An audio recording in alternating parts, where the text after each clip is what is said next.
प्रदेश Congress committee के वरिष्ठ नेता आलोक कुमार दुबे, लाल किशोर नाथ शाहदेव और डॉक्टर राजेश गुप्ता छोटू ने केंद्र सरकार द्वारा पेश किए गए बजट पर कई गंभीर आरोप के साथ सवाल उठाए हैं।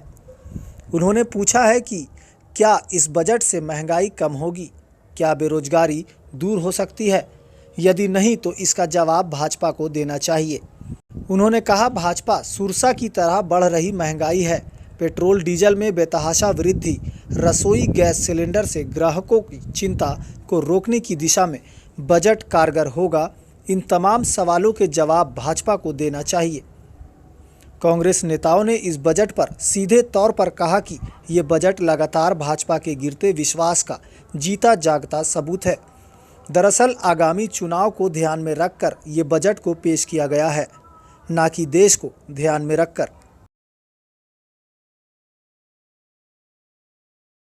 बजट पेश हुआ। भाजपा के अंधभक्तों से मैं यह सवाल पूछना चाहता हूं, क्या इस बजट से महंगाई कम होगी और बेरोजगारी दूर होगी?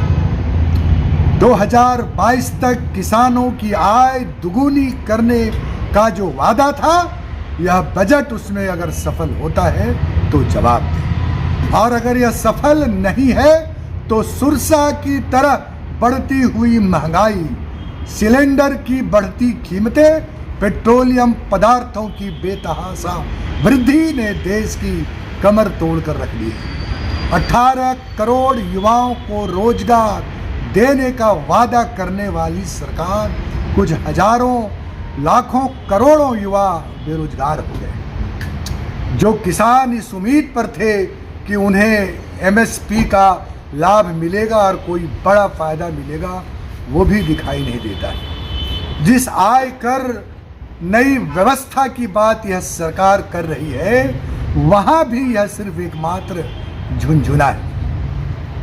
आने वाले 2024 का यह पूर्ण बजट पूरी तरह से देश की आशाओं और आकांक्षाओं को पूरा करने वाला प्रतीत नहीं होता है।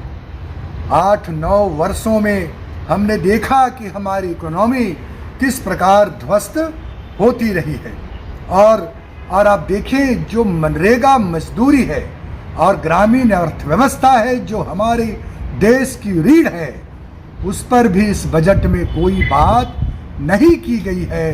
यह कह सकते हैं कि यह बजट युवाओं, मजदूरों, किसानों, जवानों सबके खिलाफ है, और जो लोग यह आशा और अपेक्षाएं लगाकर रखे थे इस सरकार से, वहां उन्हें निराशा हाथ लगी। चुनाव के ठीक पूर्व ये बजट जो पेश हुआ है, इससे भारतवासियों को काफ़ी आकांक्षाएं थी, अपेक्षाएं थी। देश के सामने जो प्रमुख 2 चुनौतियां हैं, बेरोजगारी और महंगाई का, उसमें कोई विजन सरकार का इसमें नज़र सामने नहीं आया। ये एक और महंगाई को रोकने की दिशा में कोई कारगर कदम नहीं उठाए गए, और दूसरी ओर रोजगार के सृजन का भी कोई उपाय इसमें नज़र नहीं आ रहा है। लगता है कि आने वाले दिनों में महंगाई और बढ़ेगी। कुल मिला के हम कह सकते हैं कि जो टैक्स स्लैब में छूट देने की बात कही गई है, वो घुमा के कान पकड़ने का काम केंद्र की सरकार ने किया है। देखेंगे तो पुरानी कर व्यवस्था में जो इन्वेस्टमेंट होता था, उसमें टैक्स में रिबेट मिलता था, लेकिन आप 5 से 7 लाख टैक्स के स्लैब को बढ़ाए जरूर है, लेकिन जो छूट था वो कम कर दिए गए, वो ख़त्म कर दिए गए। तो घुमा के कान पकड़ने का काम केंद्र की सरकार ने किया।